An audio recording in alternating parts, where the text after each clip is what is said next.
Kanji Man, we have a hydration break brought to us by our friends at local Vine Beer, Wine, and Liquor stores. 2 locations, Johns Creek and Cumberland, and we thank them for being partners and friends with us here at SDH. So, how are you, my friend? You are not in the Cangialosi studios. You're in a place different. No, we have pretty sketchy internet service in my office, and I've dealt with that for 9 years. Wow. We're in the middle of a move here, John. Have you ever sold a place and tried to buy a place at the same time? The boss has. I have not. It can be a lot. So many things don't function right now. Okay, so I'm here. I hope you have me clearly and cleanly, and we're all good. It's always good to be with you, my friend. How are you doing? Running around just as fast as you, trying to keep up with you. How is study hall getting ready for this weekend for you, sir? So I am basically the voice of FC Cincinnati for about a 3-week stretch here. The fans there are going to be sick of me in Ohio in short order. I hope I'm kidding. I have about 4 of their games in a span of about 3 weeks. This is an intriguing one. This is a good one tomorrow night. Cincinnati, San Jose. It's the teacher versus the student in a way. Bruce Arena, some 30 years, the senior of Pat Noonan, who hired Pat as an assistant for Club and Country, let's not forget. And 2 teams coming into this and both needing it for different reasons, I think. FC Cincinnati right now is the more fascinating study. You and I have watched this league and this game for a long time. I don't think I recall covering a team that is flirting with setting records for goals scored and goals allowed at the same time. But that's what Cincinnati is at this moment. And the end of Hell is Real was certainly both real and hell, depending on who you were talking about. And Dado Valenzuela and Mo Farsi, they went completely haywire, and it goes up the ramp, and the video came out from Columbus TV. Dado, I think, got another game added to it. And so FCC's coming into this a little interesting, shall we say, with this matchup with San Jose. And let's not mince words. Valenzuela did something stupid. Mm-hmm. And I think I spoke with Pat Noonan yesterday, and he said, basically, I left him alone for a couple of days. I just wanted to see how he would sort it out on his own. He feels pretty bad about it. Justifiably, he did get the extra game suspension, by the way. And it comes at a time when he's playing pretty well, John. All of the accolades for Cincinnati with this fantastic goal output that they've produced to this point have gone to Evander and Kevin Denke, as they should. I mean, goal scorers are the one who should get the headlines, but sort of an underlying factor in both of them hitting double-digit goals as quickly as they have is the improved play of Dado, who's become a very important part of the engine that makes that midfield hum. He's a young guy. He's established himself on a very exciting team as a chance-creating number 8, and he's taken a very nice step forward at this point in his career. And I think as the week has gone on, what's been communicated to him is, look, you've stated what your goals are. You want to play in Europe someday. You think you have that in you. Maybe we think you have that in you. Teams are looking at you. This is not a good look because they see at the end of the Columbus game a player who could not control his emotions when that is part of the element of being a pro. So he's going to sit. He's going to miss this game. He's going to miss the game on August 15th. I'll clarify that he can and probably will play in League's Cup. They've got a game against Pachuca on Tuesday night. So he'll stay in the mix somewhat. But in the big picture here, this has to be a learning lesson for a good young player who's going to have a nice career ahead of him. Yeah, we've seen him develop ever since his time MLS Next Pro with FC Cincinnati 2 at the beautiful Northern Kentucky University campus. So we've seen him evolve to where he is now. But you have this FC Cincinnati offense going up against San Jose's defense which is borderline insane and toward the top of the table in fewest goals allowed in all of Major League Soccer. I think it's only 20 so far this season that San Jose has allowed. So it's an interesting contrast here about, okay, how's Cincinnati going to break down that defense that we've seen from San Jose? It'll be an interesting tactical battle here. What I do think we'll see is a little bit of a shift here. With Dotto out, can they just comfortably slide Pavel Buka back to central midfield here? He's going to be a factor offensively regardless of where he plays. He's had a nice run of 8 straight games at right wing back, and he's played well there. Do they give up something defensively on that side of the field? They probably do. But think about what San Jose is doing, and in particular, the defensive structure that they're employing here. At this time in the league's history, where in the past few weeks we see players like Lewandowski and Casemiro come into the league, here's Bruce Arena, age 74, saying, screw all that.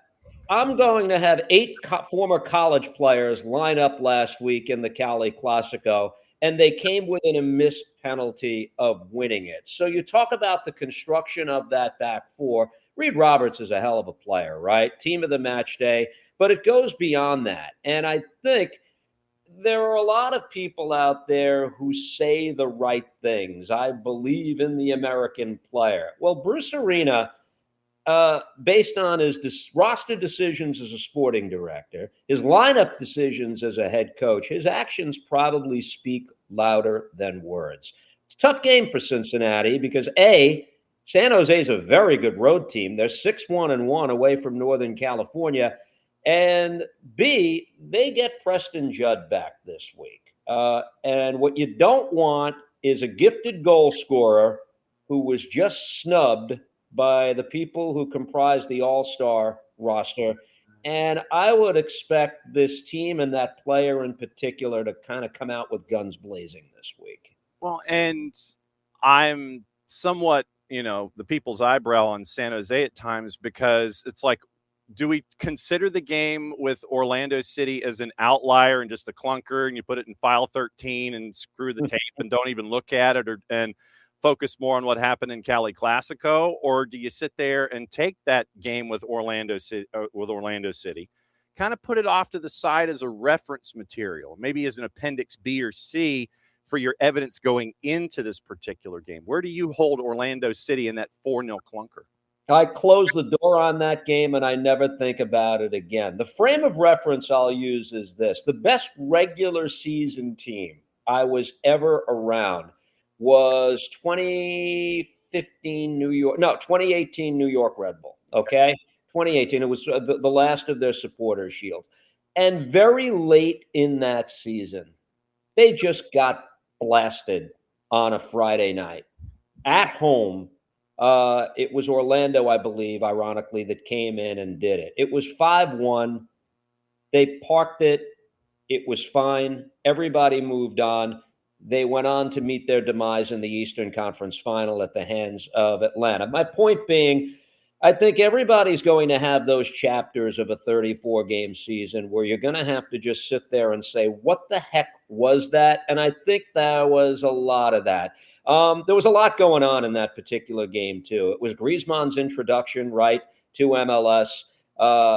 And I would just say leave it alone. This is a team, by the way, that's going to get stronger as we get a little bit into the deeper days of summer. Securis, from what I understand, is probably about 3 weeks away. That's going to be a big addition. And to me, that's one of the badges of honor of Preston Judd's season, because you can make a case he's been as valuable to this team as any player in the league, because what happened with him when Timo Werner went down and when Securis went down long term, his play didn't drop, his play elevated, and he probably played his best soccer in that stretch. So I think we're probably still a few weeks away from all pistons firing for this team. What stinks for San Jose is that we just came off this World Cup break, right? And these teams that are not part of the League's Cup, like the Quakes, now have to go into hibernation for another 2 weeks. So there's a little bit too much stop and start this year, John. But ultimately, I think talent wins out. I'd be surprised if by the end of the summer they didn't find a real gear again. Points wise, they're still tied for first in the Western Conference with the Whitecaps and LAFC. And for me, where Cincinnati is concerned, they are the box of chocolates at times. It's like, they're going to come out here, they're going to score 6 or 7 theoretically. They're going to be gangbusters on offense, and they'll just boat race you, and you're going to sit there and go, all right, that was a Horizon job. Or they're going to put up a clunker themselves. And that's why, with me, FC Cincinnati, like I said, I don't know what version I'm going to get with them. And this is on a match-by-match basis right now with them. I don't think there's an easy fix here either, John. And this is interesting here. You see, I had this conversation with somebody yesterday. I think we're entering that time in MLS where the smartest sporting directors are going to say, we have to do what it takes to win. And if that means getting the less sexy players with our designated player alignments, we're going to do that. My point being, I think we're going to see a wave of more teams filling DP slots in this league with center backs, okay? Now, FC Cincinnati's 3 designated players right now are Evander, Kevin Denke, and Miles Robinson, who, truth be told, his play has left a lot to be desired, all right? It was enough there for Pochettino to put him on a World Cup roster and to start him against Turkey. But there was never that feeling where he was going to be the first reliable option off the bench for the United States either. And with FC Cincinnati this year, is he part of the problem? No, but is he part of the solution? I'm not sure about that. Yeah. So my point being, he's had his contract redone where his 2026 marked the first year of the designated player status. And you can't add at that position again. Even if you try to get even let's say there's a 4th designated player spot that comes into the roster rules in short order. You're going to have 2 center backs occupying 2 of those. There's a lot here for Chris Albright and Pat Noonan to talk about. This is the group that I think they're going to sink or swim with, okay? But when we're sitting here with half a season done, and we're actually wrestling with the idea of Samuel Guidi, a natural midfielder, maybe being the most reliable defensive center back that they have, well, that raises a whole bag of issues, doesn't it? Mm-hmm. I would posit that probably the best coach or that got the most out of Miles was Frank de Boer. Well, yeah. And that's how far back in the timeline we're going here with Miles. Yeah. Miles was not a key contributor to that Atlanta 2018 championship team. He didn't play a lot. Obviously, as the years went on, he settled into something a little more special. Look, I think Pat Noonan's a good coach. All right, let's just take a step back here, okay? Yeah. I think that him coming into the equation and winning all of those 1-goal games the last 4 years, that's not a fluke. That's a guy who knows how to manage the game, okay? And to see them slip away from that, it's a little bit eye-popping this year. Whatever's there in Miles Robinson, I think Pat will get out. But I'm questioning now, as he approaches the wrong side of 30, have we already seen the best of what this guy has to offer? I think it's a fair question at this point. All right, so how much time do you have left on the house before you close where you are right now in Cangialosi Estates? Let's put it this way. Do you need any furniture? You look at this office, man. I'm stacked. Yeah. So my wife and I are moving back to Fun City. We're moving back to New York City, literally in Manhattan. We've lived here in the suburbs for a nice stretch of about 10 years. We're going to say goodbye to the green grass, and we're going to go to the concrete jungle. We've had this in mind for some time, and kind of looking forward to it. We kind of like the chaos of the inner city. It's kind of how we're wired. So we're supposed to be out of here in 3 weeks. Who knows? Wow. And so is Cangialosi 2, is that ready to move in, or is this still part of this crossover that we're talking here? So when I said chaos, I wasn't kidding. So I think we're going to be moving into the lovely Residence Inn for at least a couple of days, if not a couple of weeks. And yeah, well, don't ever do this, by the way. No, Just stay where you are. Really. Yeah. Dominus Omnis, my friend. As always, it's great to see you. It's fantastic to see you. May the transition from Cangialosi A to Cangialosi B be as flawless as possible. Keep us posted on this, and we definitely need to see the new Cangialosi estates when you move in. We need to have the ribbon cutting and everything on the air. Fewer windows, but we're going to do what we can to make it aesthetically pleasing. Yes. Fantastic. Thanks, have a safe call, my friend. We'll see you soon. See you soon, pal.